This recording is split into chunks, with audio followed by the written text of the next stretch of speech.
నమస్తే మిత్రులారా, నేను మీ శ్రీనివాస్ చౌహాన్ అడ్వకేట్. మిత్రులారా,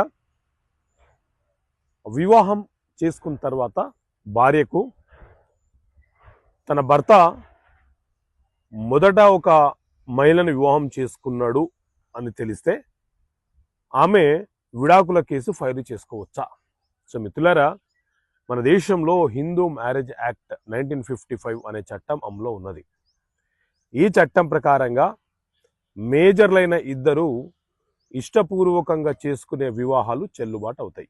అయితే ఎవరైనా సరే, ఒక పురుషుడు లేకపోతే ఒక మహిళ మొదట ఒక వివాహము చేసుకొని ఆ విషయాన్ని దాచి రెండొక వివాహము చేసుకుంటే రెండవ వివాహము అనేది ఇల్లీగల్ మ్యారేజ్ అవుతుంది. అది చెల్లుబాటు కాదు.